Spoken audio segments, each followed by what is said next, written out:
The story of Grandpa Sled and the pig.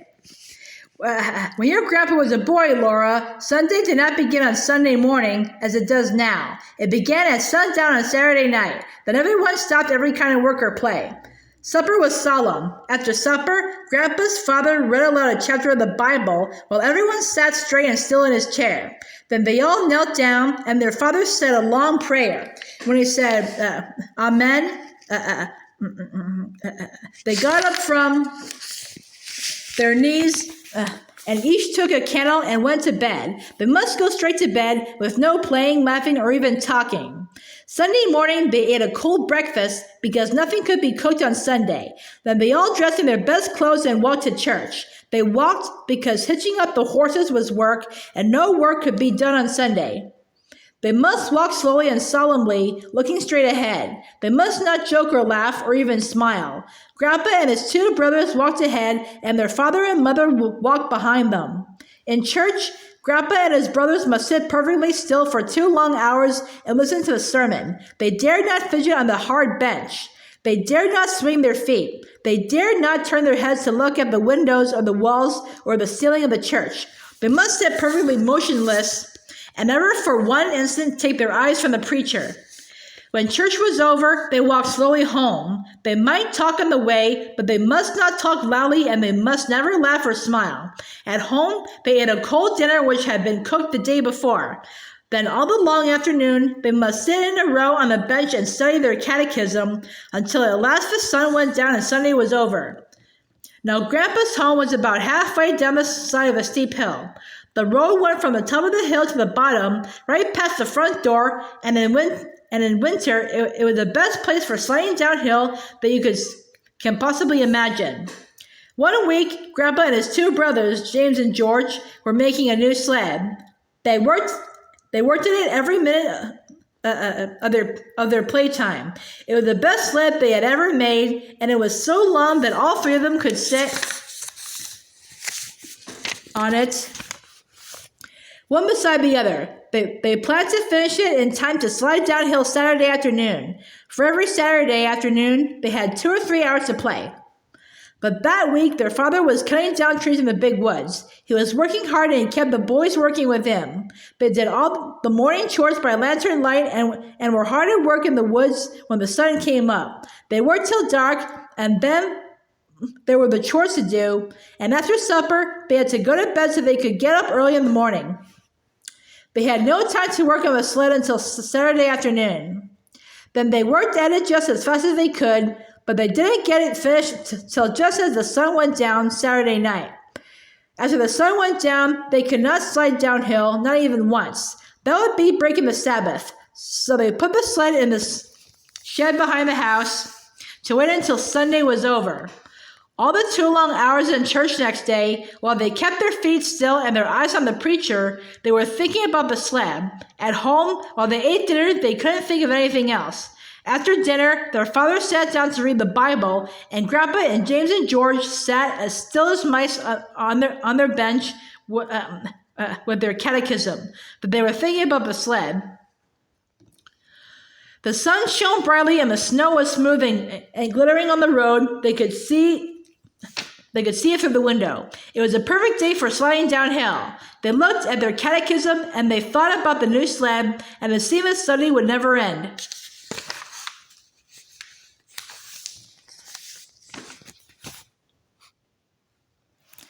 After a long time, they heard a snore. They looked at their father, and they saw that his head had fallen against the back of his chair, and he was fast asleep. Then James looked at George, and James got up from the bench and tiptoed out of the room through the back door. George looked at Grandpa, and George tiptoed after James. And Grandpa looked fearfully at their father, but on tiptoe he followed George and left their father snoring. They took their new sled and went quietly up to the top of the hill. They meant to slide down just once. Then they would put the sled away and slip back to their bench and the catechism before their father woke up. James sat in front of the sled, then George, and then Grandpa, because he was the littlest. The sled started at first slowly, then faster and faster. It was running, flying down the long, steep hill, but the boys dared not shout.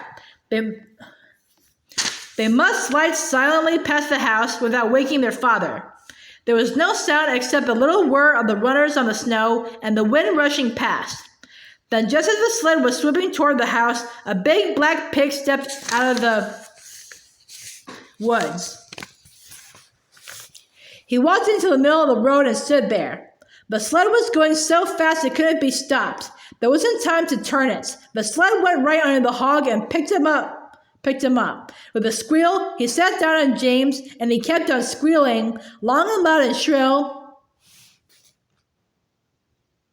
Squee! Squee! They flashed by the house, the pig sitting in front, then James, then George, then Grandpa, and they saw their father standing in the doorway looking at them. They couldn't stop. They couldn't hide. There was no time to say anything. Down the hill they went, the hog sitting on James and squealing all the way. At the bottom of the hill they stopped. The hog jumped off James and ran away into the woods, still squealing. The boys walked slowly and solemnly up the hill. They put the sled away. They sneaked into the house and slid quietly to their places on the bench. Their father was reading his Bible. He looked up at them without saying a word. Then he went on reading, and they studied their catechism.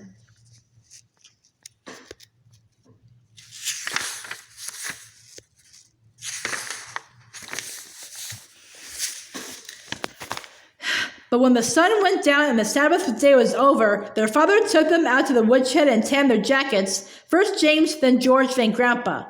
So you see, Laura and Mary, Pa said, you may find it hard to be good, but you should be glad that it isn't as hard to be good now as it was when Grandpa was a boy. Do little girls have to be as good as that? Laura asked, and Ma said, it was harder for little girls because they had to behave like little ladies all the time, not only on Sundays. Little girls could never slide downhill like boys. Little girls had to sit in the house and stitch on samplers. Now run along and let Ma put you to bed, said Pa, and he took his fiddle out of his box. Laura and Mary lay in their trundle bed and listened to the Sunday hymns, for even the fiddle must not sing the weekday songs on Sundays. Rock of Ages, cleft for me, Pa sang with a fiddle. Then he sang, shall I be carried to the skies on flowery beds of ease, while others fought to win the prize and sailed through bloody seas? Laura began to float away on the music, and then she heard a clattering noise, and there was Ma by the stove getting breakfast. It was Monday morning, and Sunday would not come again for a whole week. That morning, when Pa came into breakfast, he caught Laura and said he must give her a spanking. First, he explained that today was her birthday, and she would not grow properly next year unless she had a spanking. And then he spanked so gently and carefully that it did not hurt a bit. 1, 2, 3, 4, 5, 6. He counted and spanked slowly. One spank for each year. And the last one big spank to grow on. Then Pa gave her a little wooden man he had whittled out of a stick to be company for Charlotte. Ma gave her 5 little cakes, one for each year that Laura had lived with her and Pa. And Mary gave her a new dress for Charlotte. Mary had made the dress herself when Laura thought she was sewing on her patchwork quilt. And that night, for a special birthday treat, Pa played Pop Goes the Weasel for her. He sat with Laura and Mary close against his knees while he played. Now watch, he said. Watch, and maybe you can see the weasel pop out this time. Then he sang, a penny for a spool of thread, another for a needle. That's the way the money goes. Laura and Mary bent close, watching, for they knew now was the time. Pop, said Pa's finger on the strings. Goes the weasel, sang the fiddle plain as plain. But Laura and Mary hadn't seen Pa's finger make the string pop. Oh, please do it again, they begged him. Pa's blue eyes laughed, and the fiddle went on while he sang, All around the cobbler's bench, the monkey chased the weasel. The preacher kissed the cobbler's wife. Pop goes the weasel. They hadn't seen Pop's finger that time either.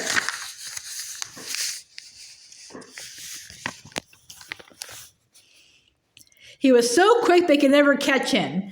So they went laughing to bed and lay listening to Pop and the fiddle singing. There was an old darky, and his name was Uncle Ned, and he died long ago, long ago. There was no wool on the top of his head in the place where the wool ought to grow. His fingers were as long as they came in the break. His eyes they could hardly see, and he had no teeth for to eat the hoe cake, so he had to let the hoe cake be. So hang up the shovel and the hoe, lay down the fiddle and the bow. There's no more work for old Uncle Ned, for he's gone where the good darkies go.